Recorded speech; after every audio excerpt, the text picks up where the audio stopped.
Hi! Hello! నమస్తే అండి. Welcome to Hindus cooking vlogs. నేను మీ హిందూనండి. ఈరోజు రెసిపీ వచ్చి వంకాయ పచ్చెనగపప్పు అండి. మన తెలుగువారందరికీ పరిచయం ఉన్న కర్రీయేనండి. అయితే కొత్తగా ఇప్పుడిప్పుడే వంట నేర్చుకునే వాళ్ళు ఈ విధంగా చూసి చేసుకోండి. చాలా టేస్టీగా ఉంటుంది. మనకి పరిచయం ఉండి కూడా అప్పుడప్పుడు మర్చిపోతూ ఉంటాం కదా! అలాంటి వారు కూడా ఒకసారి మీరు కూడా ట్రై చేయండి. తయారీ విధానం చూసేద్దాం. ఇక్కడ నేను ముందుగా ఒక పెద్ద సైజు ఉల్లిపాయని చిన్న చిన్న ముక్కలుగా కట్ చేసుకున్నానండి. 2 పచ్చిమిర్చిని సన్నగా కట్ చేసుకున్నాను. 2 టమాటాలు సన్నగా కట్ చేసుకున్నాను. కొత్తిమీర తరుగు, అల్లం వెల్లుల్లి పేస్ట్ అనేది ఫ్రెష్‌గా తీసుకోండి. అప్పటికప్పుడు నూరుకొని కొంచెం కరివేపాకు.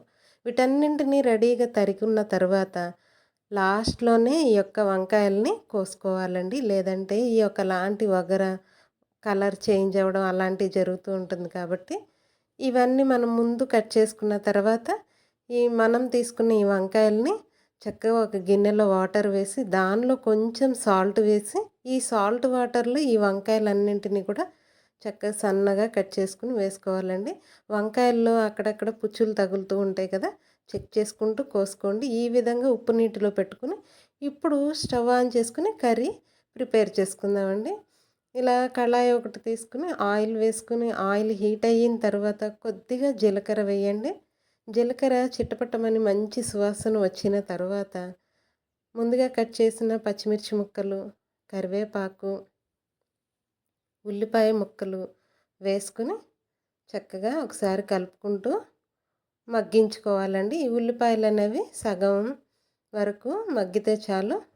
అల్లం వెల్లుల్లి పేస్ట్ కూడా వేసుకుని ఈ అల్లం వెల్లుల్లి పేస్ట్ పచ్చి వాసన పోయి మంచి వాసన వచ్చే వరకు చక్కగా వేయించుకోవాలి.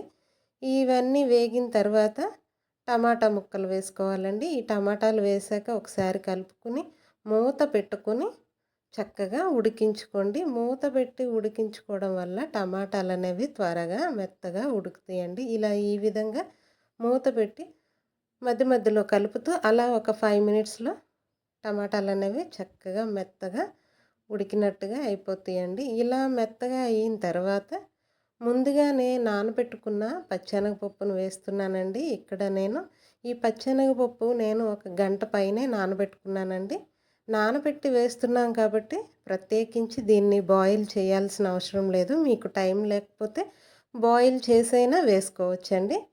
ఇలా పచ్చెనగపప్పు వేసి ఒక 2 నిమిషాలు అలా కలిపేసుకున్న తర్వాత ముందుగా తరుక్కున్న ఈ వంకాయ ముక్కలన్నింటినీ వేసి కొద్దిగా పసుపు, కొద్దిగా సాల్ట్ కూడా వేసుకోవాలి. ఇక్కడ నేను కర్రీకి సరిపడంత వేయట్లేదు, కొంచెమే వేస్తున్నానండి. వంకాయలు వగరు రాకుండా త్వరగా మగ్గడానికి కూడా అండి. ఇలా ఒకసారి కలిపేసుకుని చక్కగా మూత పెట్టేసుకుని సిమ్లో పెట్టేసి చక్కగా ఉడికించుకోవాలండి. ఇలా మూత పెట్టడం వల్ల కర్రీ కూడా త్వరగా రెడీ అవుతుంది. వంకాయలు కూడా చాలా త్వరగా మగ్గిపోతాయండి. ఇదిగోండి ఇలా ఈ విధంగా మగ్గితే చాలండి.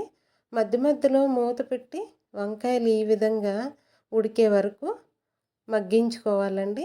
తర్వాత ఈ కర్రీకి తగ్గట్టుగా మీ టేస్ట్కి తగ్గట్టుగా కారము, సాల్ట్ వేసుకుని ఒకసారి కలుపుకోవాలండి.